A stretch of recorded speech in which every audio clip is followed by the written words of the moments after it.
ter um pouquinho de paciência. Bom, pode começar, Kátia, querida. Só um minutinho. Pode começar. Bom dia, Namastê, Hare Krishna. Vamos todos agora me acompanhar nas reverências, por favor. Om Namo Bhagavate Vasudevaya. Om Namo Bhagavate Vasudevaya. Om Namo Bhagavate Vasudevaya. Om. Vamos. Está cortado aqui, salvação de Bakshit. Está cortado. Verso 3. Ali sentou-se o rei dos Gurus, Mahajara, e o Yudhishthira, juntamente com seus irmãos mais novos, Dhritarashtra, Gandhari, Kuti e Draupadi, todos acabrunhados de pesar. O Senhor Krishna também estava lá. Verso 4. Citando as estritas leis do Todo-Poderoso e suas reações sobre os seres vivos, o Senhor Sri Krishna, os Munis, começaram a consolar aqueles que estavam traumatizados e aflitos. Verso 3. Ali sentou-se o rei dos Gurus, Maharaja, e o Dhritarashtra, juntamente com seus irmãos mais novos, Dhritarashtra, Gandhari, Kuti e Draupadi, todos acambunhados de pesar. O Senhor Krishna também estava ali. Verso 4. Citando as estritas leis do Todo-Poderoso, suas reações sobre os seres vivos, o Senhor Sri Krishna e os Munis começaram a consolar aqueles que estavam traumatizados e aflitos. Gratidão, desculpa pela pronúncia. Hare Krishna. Nada, tá tudo certo, Kátia.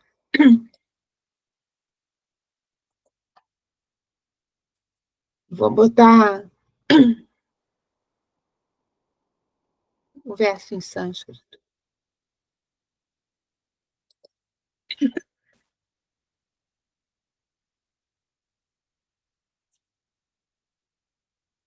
Então, as referências. Om Gyanati Mirandasya Gyananjana Chalakaya Chaksurum Militam Jana Tasmai Shri Gurave Namaha.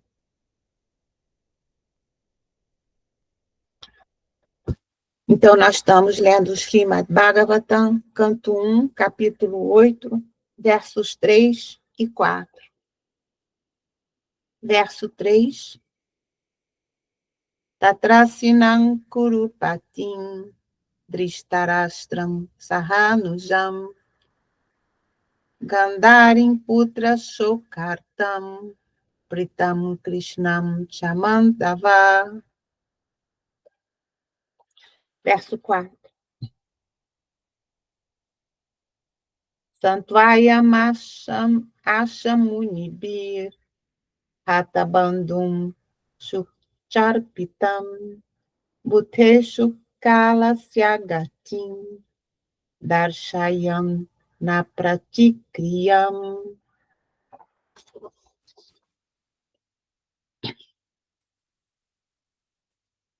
Vou botar o verso em português aqui novamente, para vocês irem acompanhando aí na tela.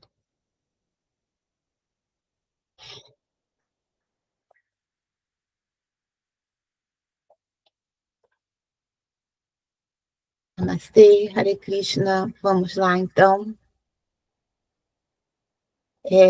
O cenário, né, está cada vez mais dramático, né? Então, aí, assim, uma situação, né? Foram 18 dias de guerra entre os parentes.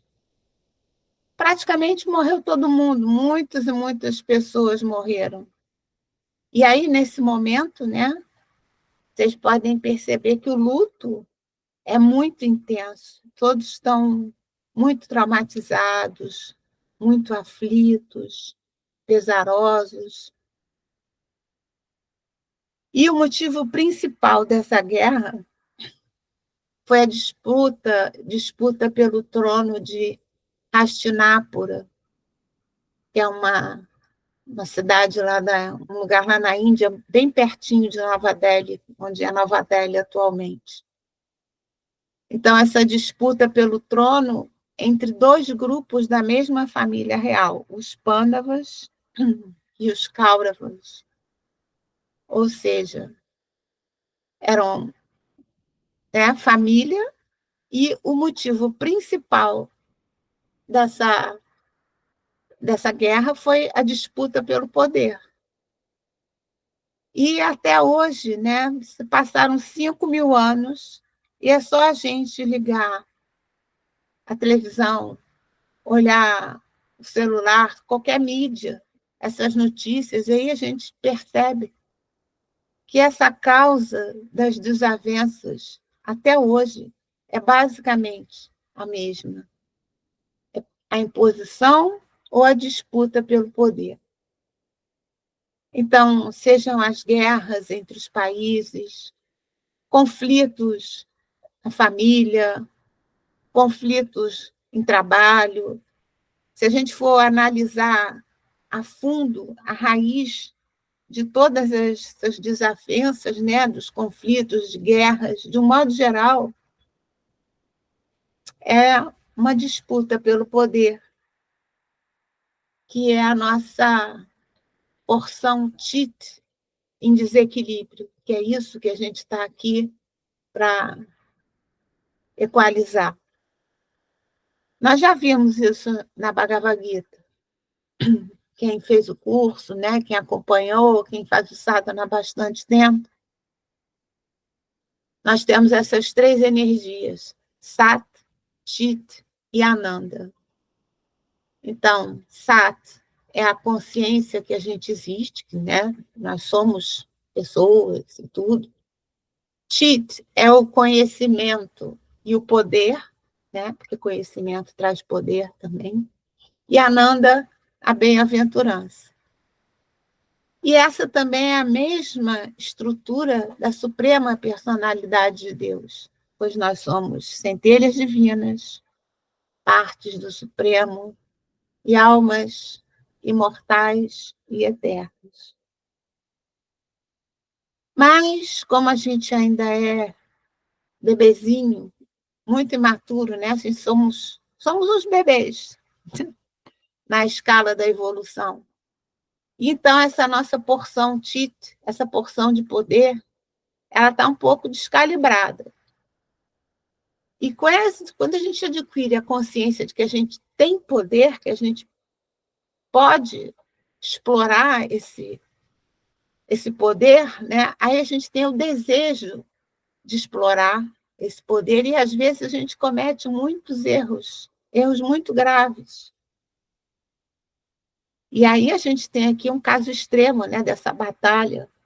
É uma disputa pelo poder, pelas pessoas da mesma família e se matando uns aos outros. Isso é o auge, né, do que pode ter mais, assim, uma imposição de poder, uma disputa, né?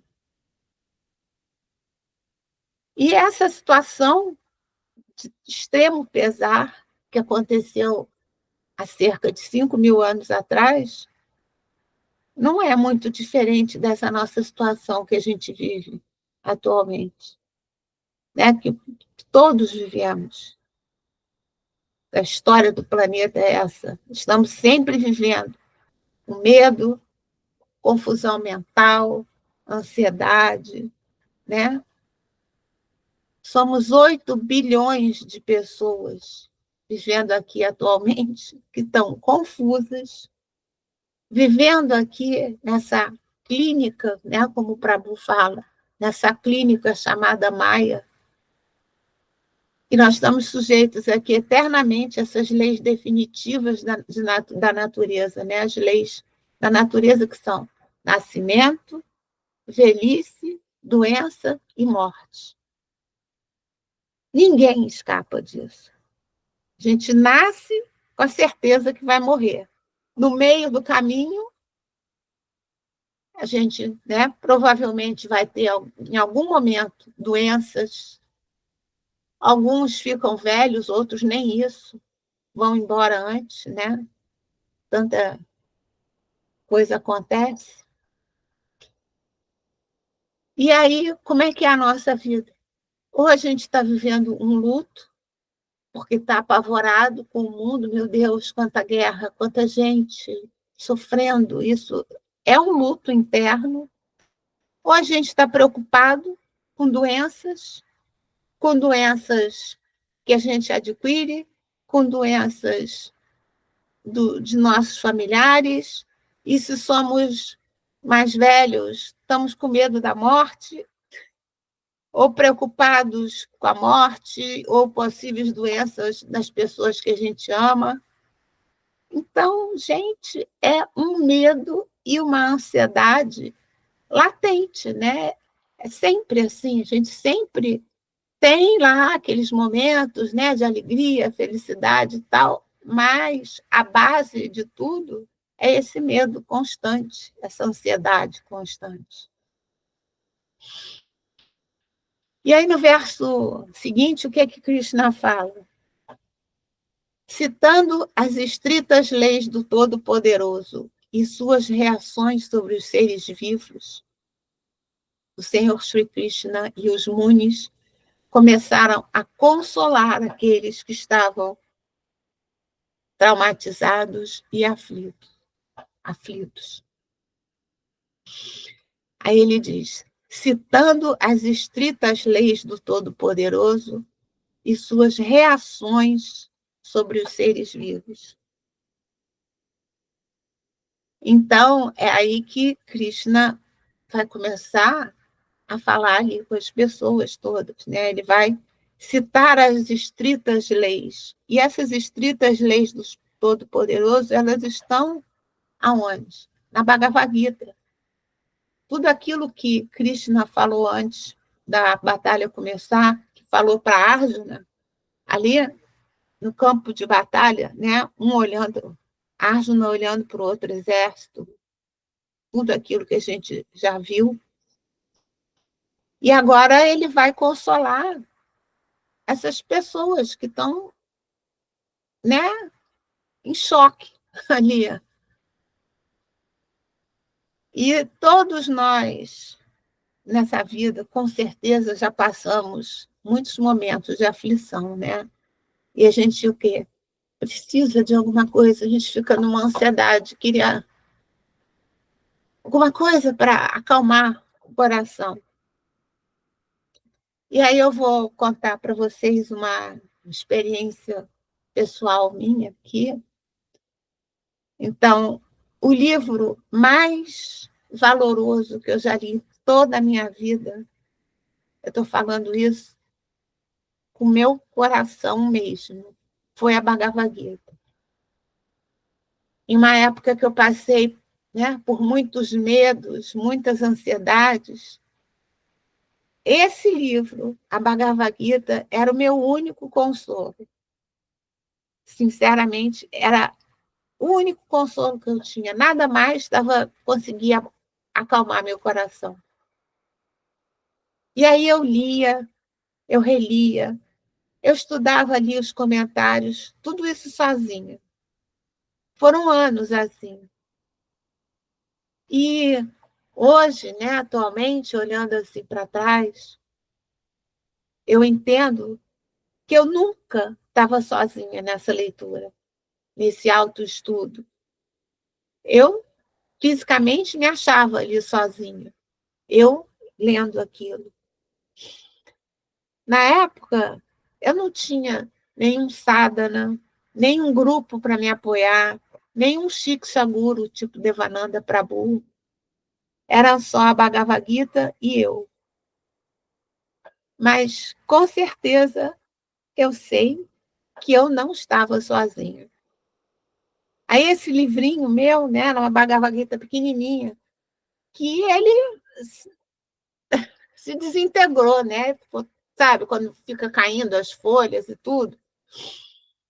Ele atualmente está todo assim despencado, mas ele está lá num saquinho, guardadinho, com muito carinho, porque eu sei que ali era o próprio Senhor Krishna dando conforto para esse meu coração que estava tão confuso e tão amedrontado.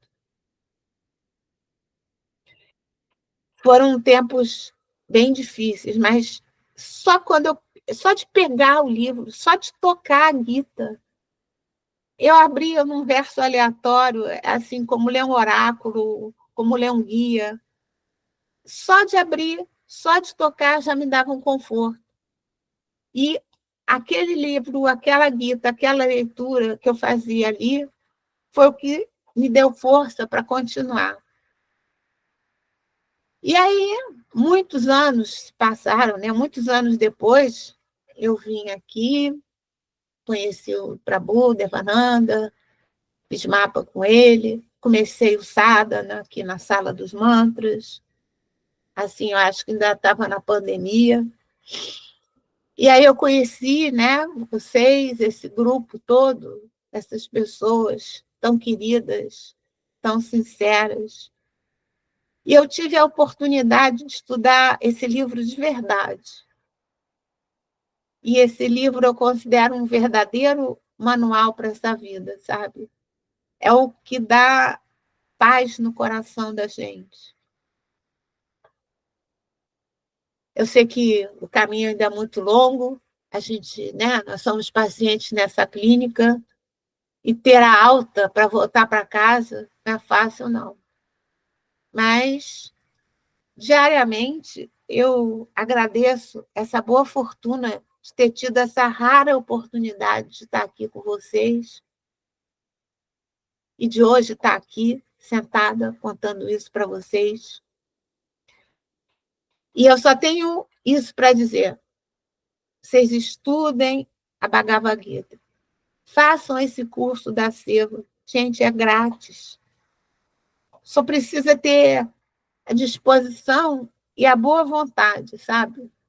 E aí a gente começa a entender as regras do jogo, as regras dessa simulação aqui, que nós todos estamos compartilhando aqui todos juntos. E nós estamos aqui com a faca e o queijo na mão, né? Não tem esse ditado?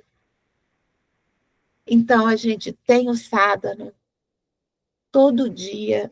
Eu não conheço lugar nenhum que tenha isso, sabe? Que dá esse conforto para a gente.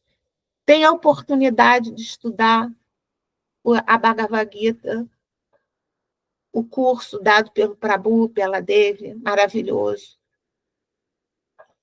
E essa forma de vida humana que a gente tem é muito, muito rara. Ter um sadhana diário é mais raro ainda. Um Shiksha Guru que responde para a gente as nossas perguntas, basta fazer pergunta, bota lá no grupo, ele faz um satsang sábado, responde às nossas ansiedades, às nossas, né, nossas questões. Ter isso acessível é muito mais raro ainda. Então, com certeza, nós que estamos aqui, nós temos um karma excelente, porque a gente tem essa grande chance de nos libertar, né, do samsara, esse ciclo eterno de nascimentos e mortes, para realmente viver em paz e viver em bem-aventurança aqui mesmo, não espera ir para outro lugar, não. Ah, eu vou esperar abandonar o corpo. Não. Aqui a gente já consegue isso, consegue entender como é que as coisas funcionam.